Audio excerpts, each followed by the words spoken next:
So, what do you do when your family is feeling stuck in fight or flight mode? And how do you start to bring peace and calm into the household? That is a question that I certainly had as a parent when I felt like my family was just constantly stressed. And then you ultimately are stuck in this place and you feel like giving up and there's no way to look. So, today we have with us Dr. Burton, who has a message for hope and what can be done.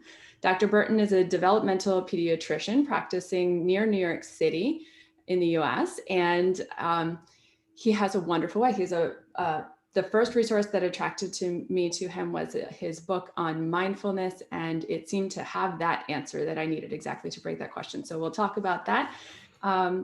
And thank you so much for being here, Dr. Burton. It's great to be here. Thank you for having me. And how did you come? You have been supporting children and families with ADHD for a really long time. How did you come to hone into your area of specialty here? Um, Actually, I've been working around the field of special education since I was trying to figure that out going into this call, probably towards the end of middle school. So it's just been not that I'm so goal oriented. But it's been a field I wasn't sure exactly what I was going to do within that, but I've been around it for many years. It was an important part of my high school experience. My whole family's in special education. One of our neighbors ran the Special Olympics, so I started doing a lot of volunteer work then very young. So it's sort of been something I've felt very strongly about and found very rewarding since I was a kid, really. So then in your practice, what does it look like in terms of developmental pediatrician? If someone were to come to you, Mhm. what are they coming to you for exactly? Broadly speaking, you can look at pediatrics as having two roles. On the one hand, I think it's a fairly unique field in that it's kind of a multidisciplinary training where I actually did train with like speech language therapists, psychologists, OTs and PTs, a nutritionist. So one role of a developmental pediatrician is just kind of being the quarterback and helping kind of supervise everything over time. Because it's so stressful for parents to try to coordinate services and know what's best and do we need more of this or less of that and are we progressing as much as we should.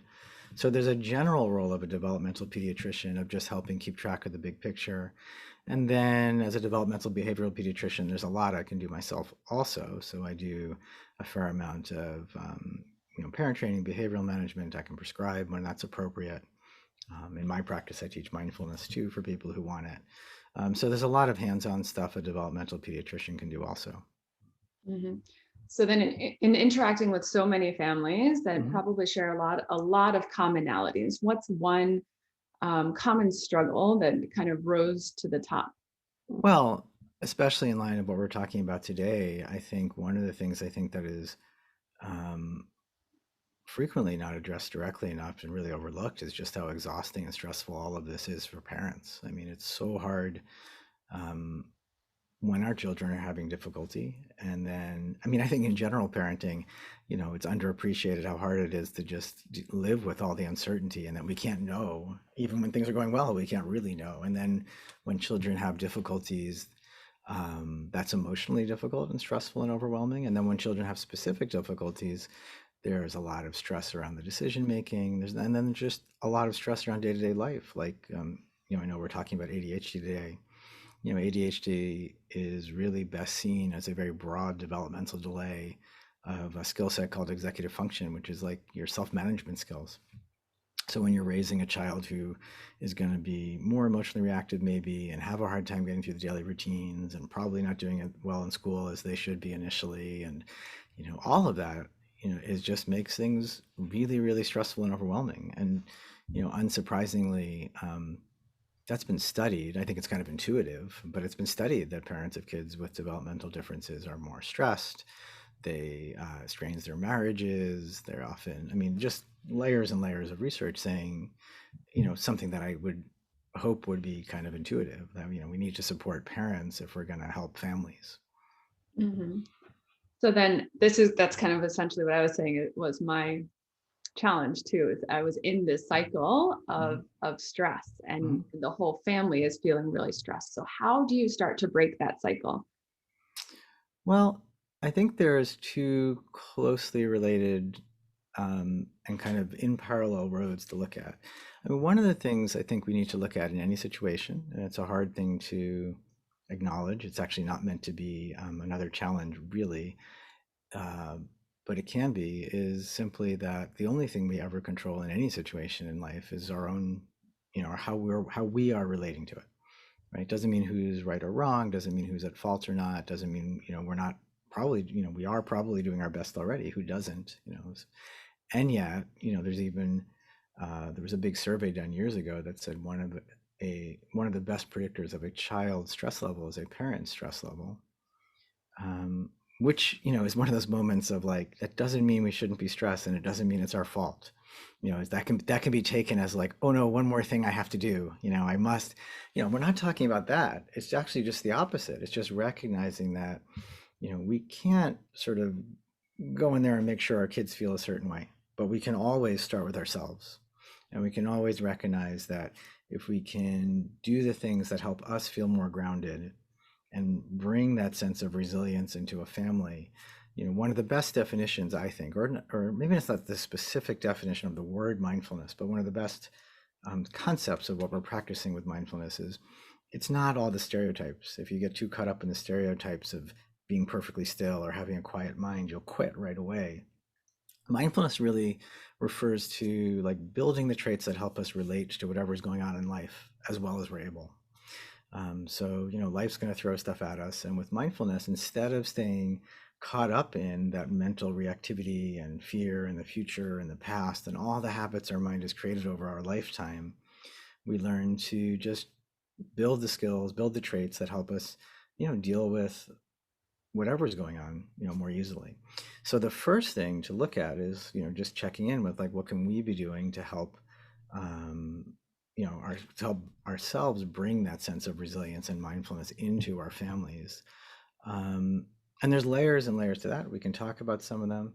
Mindfulness isn't a fix to anything on its own. It's really just a recognition that if we can step out of reactivity and autopilot, we'll sort of better connect with our own best intentions. We'll better come back to what we know is best for us, or what we know is best for a particular situation.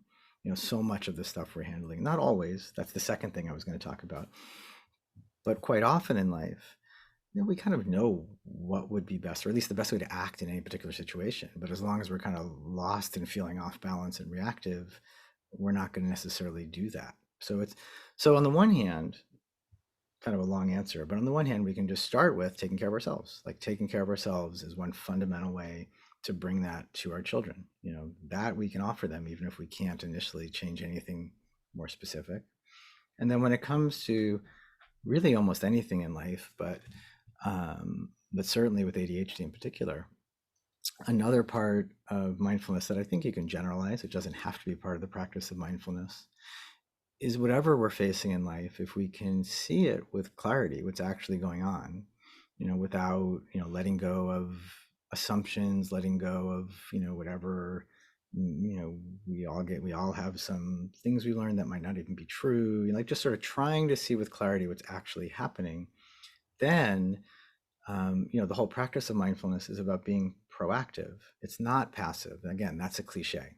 Mindfulness is about seeing with clarity so that we can act with skill.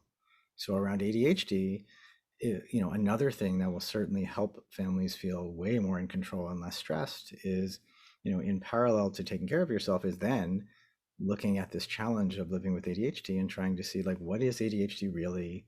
What are the most effective supports for my child? What can we do to actually make the, day-to-day changes that are going to allow things to get better for them and for us? And they're very interrelated. That's why I started bringing mindfulness into families on some level. I mean, some of it was just purely emotional, like, that if somebody's struggling, if someone's having a hard time, which a lot of parents are, there's benefit to just, directly the practice of mindfulness just to try to help them feel more in control and more and stronger. But the other thing I think that gets overlooked is when someone comes to you with like all these decisions to make and a new behavioral plan to try and X and Y and all this stuff and just throws it at you. As a parent, if you're not feeling clear-sighted and resilient, it's really hard to do all that kind of stuff. so that when you look at all the advice about how to manage ADHD, it's much easier to accomplish it when you combine it with some sense of, you know, whatever word you want to use, resilience as a parent. Mhm. So when you say resilience as a parent, what do you mean exactly? Or what would that look like? Well, resilience is something I think we can all aim for in life. It's something we certainly want for our children, which is the ability to, persist when things get hard and bounce back when they don't go well. So when you look at, um, I think I alluded to it a few minutes ago. I mean, if we set up some sort of perfectionistic expectation for ourselves as parents, that life doesn't really work that way. We can't know everything, we can't control everything, we can't always know exactly what the right thing to say or do is. But what we can try to do is try to stay, strong and together enough to handle things as well as we're able. And that means, finding some, again, I come from the perspective of having found mindfulness, really helpful, but everybody can find their own, strength wherever they find it. But it's enough self-care as a parent that you can, there's so many layers to the discussion, but basically being resilient means it's similar to what I was saying about mindfulness. I mean, being able to just navigate through whatever is going on. Hopefully, I think everything I've said so far is talking about challenges. I think I should mention too that part of resilience is really registering and paying attention to all the positive times, which can be really challenging. It can be its own practice. So when you talk about mindfulness, for example, again, easy to get lost in the cliches, but what's really important is making it real for yourself and really understanding like why would this matter? And part of the practice of mindfulness is recognizing that our mind just goes off and does its own thing so often. And what it's doing is often getting in the way of our resilience. Because, for example, to start with the challenges, when something challenging is going on, we're often, I mean, it's so hard as a parent not to project that into the future, so that 7-year-old homework problems in some part of our mind also suggest we're going to fail out of college. So now we have a problem that's a real problem, but now we're, amplifying it because we're adding on to it, and we're frustrated with ourselves for getting angry, and we're frustrated with them for X, and all of that's like taking a difficult situation and making it even exponentially bigger. But the flip side is also that when positive things are happening, it's really important in life that we give them our full attention, because if we don't, that will undermine our resilience. So how often in life when we're overwhelmed as a parent and we're navigating difficult times and something, we're rushing for the bus and all this is going on, and then there are maybe a few minutes in the morning where we're like having our morning cup of coffee, or there's a few minutes to hang out with our kid before we leave and we're just talking, and we're not really giving it any attention at all. We're sort of, excuse me, it's happening and our mind's totally somewhere else. So it's not registering at all. And that is so much part of day-to-day life if we don't put some effort into creating a better sense of balance of, okay, I do have all that other stuff to do today, but right now I'm going to give my full attention to this, more sustaining moment, this more restorative moment, because if I don't, that's going to accumulate over time. And that's just, so much, there's a concept in mindfulness of just trying to stay out of autopilot, just trying to, you know, just give things our awareness as they're happening. That really is the core definition of mindfulness. Mind you, not possible to do perfectly in all ways. That's never the expectation. But the more regularly we do it, the more we can build our resilience by paying attention to the positive experiences in life, which is one of the places, by the way, where mindfulness kind of overlaps with general, parenting, general behavioral management. One of the first things we talk about in terms of most structured behavioral plans is that kids need to have positive feedback too when things are going well, and they need our full attention regularly. They need to have that sense of our presence, just getting down on the floor and playing them with them regularly and doing things like that. And that can be a mindfulness practice almost, of like just giving those things our full attention, so that all of these things cumulatively begin to develop an overall sense of resilience, being able to see clearly and navigate when things are going on as well as we can, and then bouncing back more easily when we lose touch with those intentions. Mhm. So if I'm stuck in this place where my head is spinning and there's a Uh-huh. lot of negative self-talk going on, and I'm not able to really Right. appreciate the positives going on in the moment, Mm. what you're saying is there is an ability to train my mind or get my mind accustomed to thinking differently. That's 100% the absolutely. I mean, so the practice of mindfulness, it's important to reframe it just like you described it just now, because mindfulness is a way, it's a practice of over time building traits that help us out. There's no shortcut really. So that when you practice mindfulness with that idea of like, I've never, every 2 or 3 months, I'm going to sit down and meditate because suddenly I'm so flustered that I just feel like I need to relax. It's quite often not relaxing at all because it's not familiar. It's not really what it's meant for. On a day to day level, any particular time you sit and practice mindfulness can be really challenging because it's just one of the cores of the practice is to acknowledge fully whatever's going on. And that doesn't mean it's also, so on many days, it's not. It's actually a practice of developing patience of like, okay, this is what's going on today. I'm rattled and off. And for the 10 minutes I'm sitting practicing, I'm just going to, sit and observe. And it doesn't mean I'm not going to be proactive some other time of the day. But for those 10 minutes, it's really a practice of patience on those days. And as you said, what mindfulness practice really is a cumulative practice where if you just put in the, and time is hard as a parent, we can talk about that too. But if you can just practice mindfulness a few minutes a day in an ongoing way, then all the very many traits you're building during that brief practice become more part of your everyday life. So you become a little less reactive when someone rattles you, and you become more easily able to get out of fearful thoughts and come back quicker, and you become more patient of being able to notice something that's about to trigger you, but maybe you catch yourself and you don't get triggered. And it's all a cumulative practice that over time changes your perspective and changes, um, again, it doesn't change your personality. Like everyone can do it. It just lets you sort of build these traits that you live more like you want to be living. Mhm. So then as a parent, that is super helpful, right? So what you're saying is that my first step is really to work on developing mindfulness for myself, right? Mhm. Developing the Absolutely. resilience and ability to appreciate life. What I love about what you've already said is you hit on the cliches too, that I think can hold us back in many ways. I know I have friends who are like, oh, mindfulness, and they write it off because they've had experiences that aren't necessarily, I think, true to the form of what you just No, described. right. So it kind of gets a bad rep. It does. Um, Yeah, I think the sales of it recently have just sort of undermined everyone's perception of it.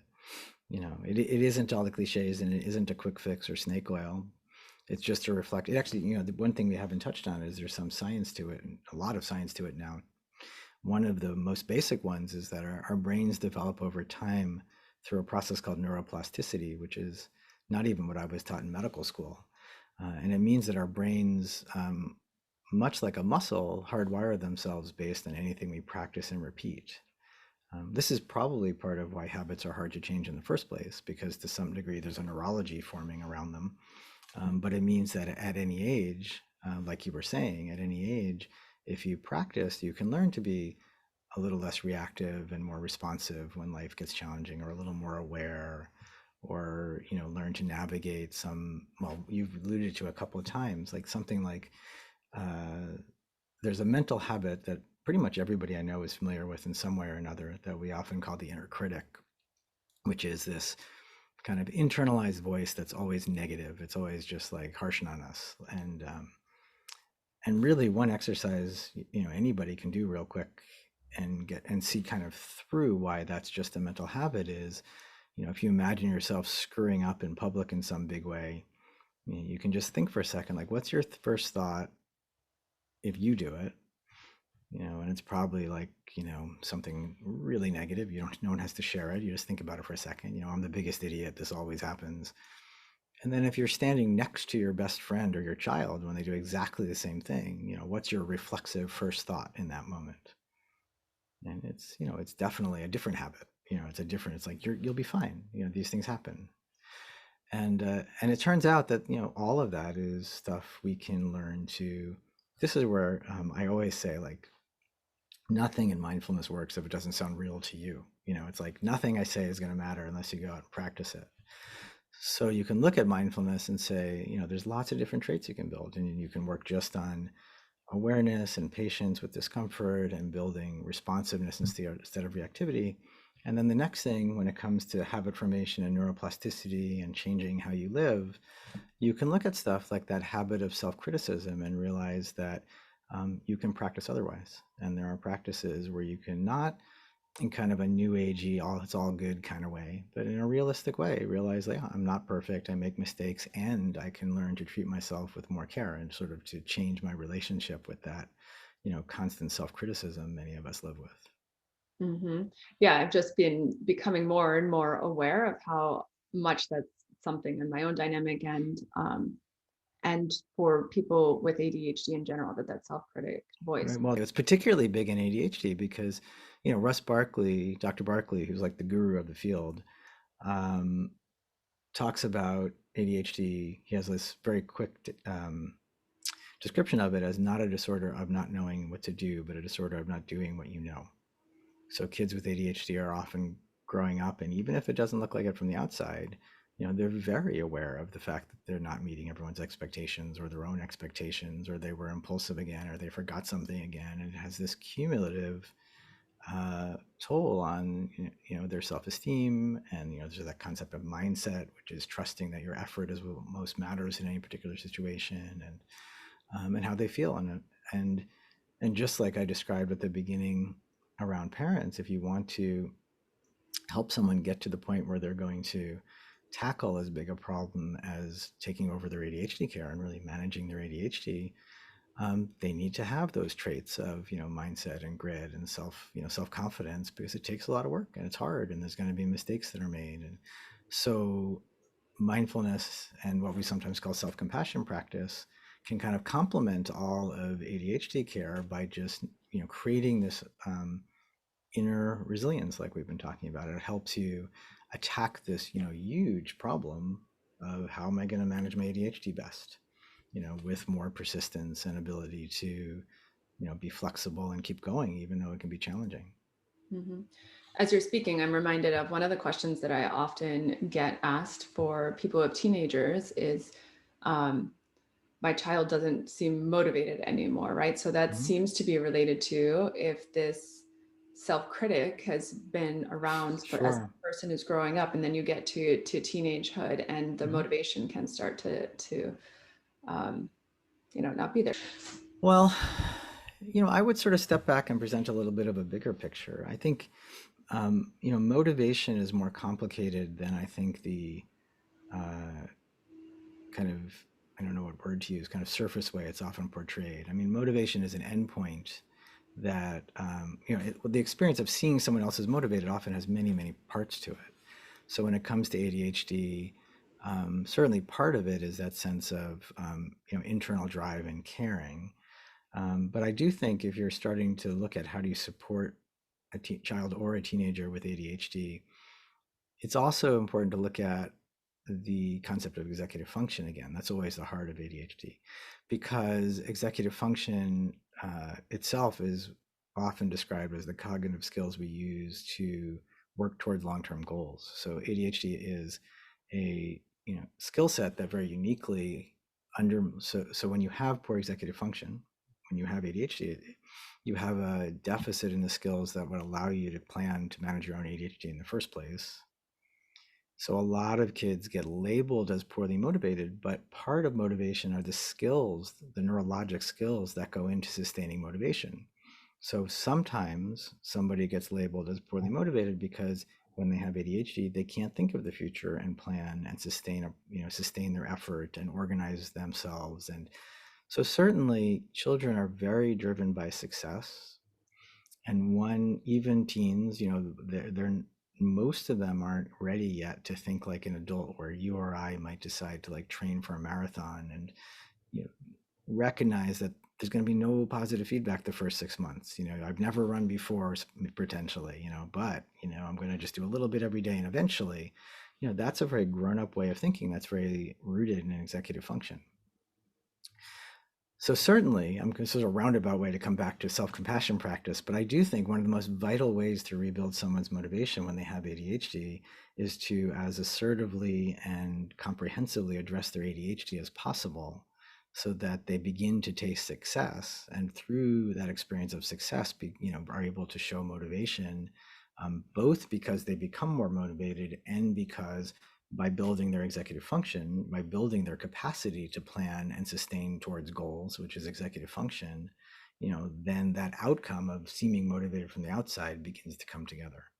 Mhm. Which is another way of saying, comprehensive ADHD care can include school supports and outside of school supports like coaching or therapy or tutoring or, parent-driven supports or helping them with time management. And that is the neurological part of motivation that is directly undermined by ADHD. So Mhm. teens with ADHD, which can be challenging because they don't always want it, often require more ADHD related support, almost logistical support, in order to succeed and to show motivation. Mhm. So there's definitely a very practical part to it. Mhm. So for all those reasons, is that why you just wrote a book about specific to teens with I ADHD? did, yeah. So my goal in that,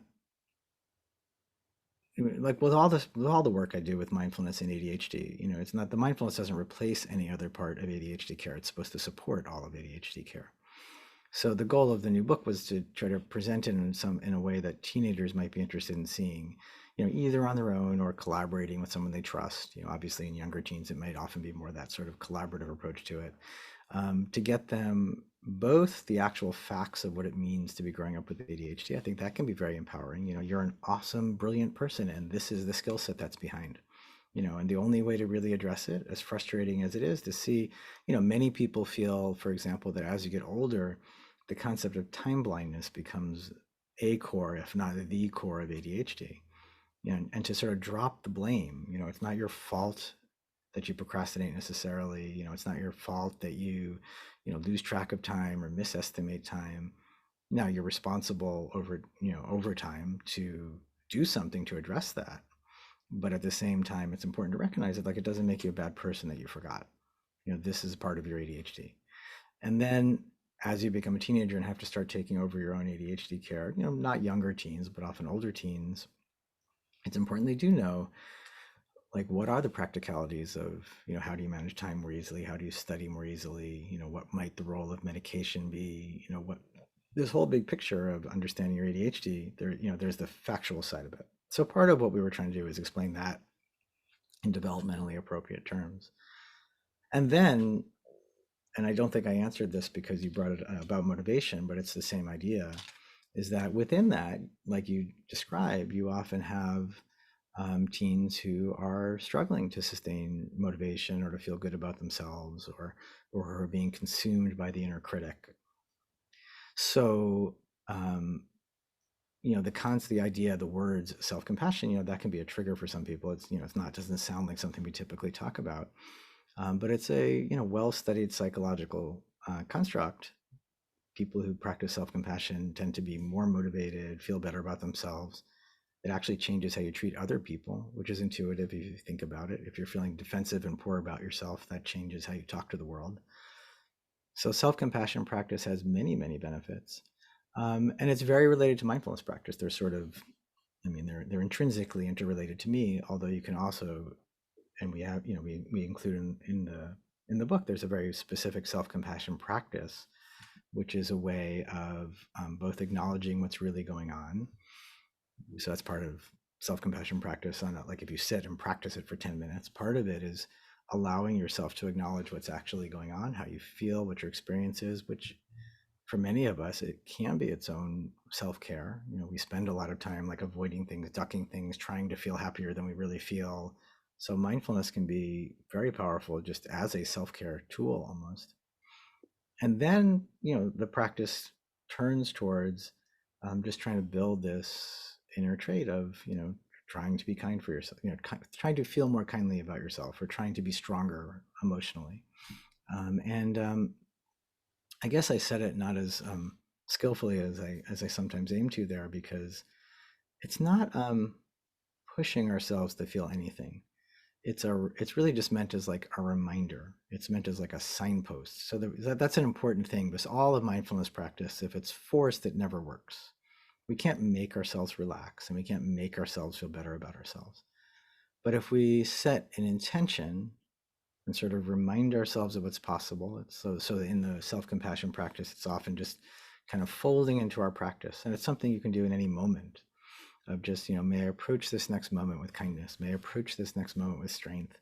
It's um it's not going to, again, it's not going to make you feel that way, but since most of us have that intention, by reminding ourselves of it consistently, it does help carve out a new habit. It's like, there I am feeling critical about myself, may I just come back to feeling, strength, or being more kind to myself, which um, I would encourage people to just go out and find the practice, because I'm not sure that's my best explanation of it.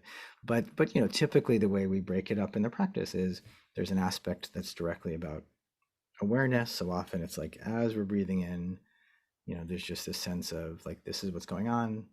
And then as we're breathing out, we're just focusing our intentions for ourselves in that moment. May I find some peace, may I stay strong. And not in an aspirational kind of way, just kind of in a like, this is possible. I treat other people this way. Why can't I treat myself this way?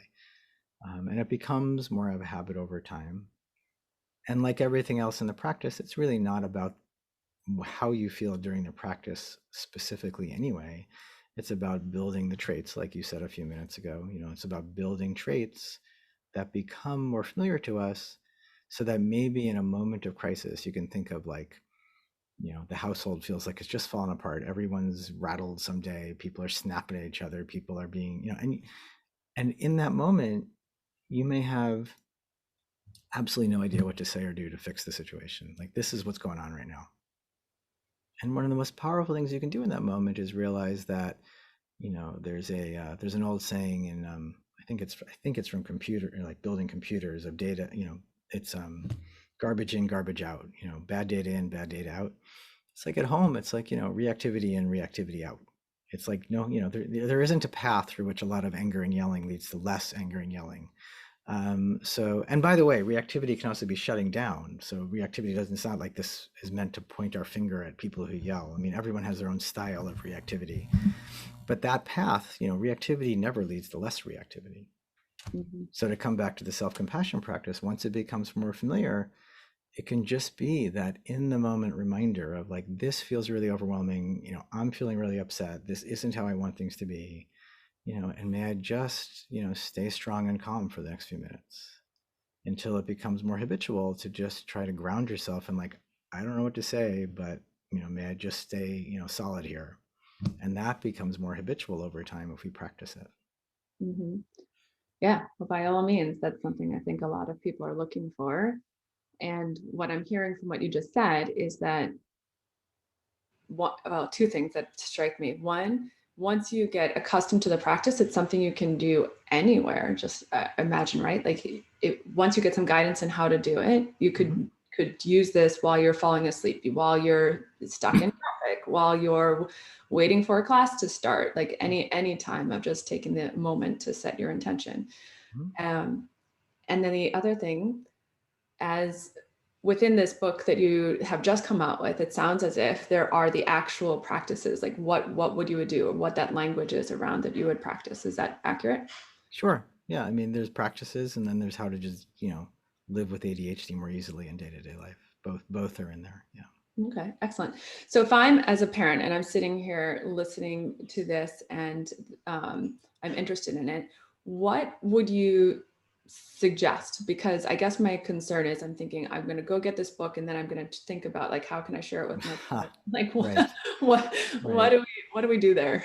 Um, Or what's well, the it depends on our intentions. And I think, one of the, the most important things, obviously, for any child is meeting them wherever they are, whatever that means in the broadest sense. So there's no cookie cutter answer to your question, but a lot of it is just trusting our own intuition and knowing our own children really well. In the big picture, like I alluded to earlier, the only thing we ever directly control in any situation is ourselves. So, and we don't even control ourselves fully, but the only thing we can try to influence is that. So if you're talking about the practice of mindfulness in families, there certainly is an awful lot to be said for just practice as a parent.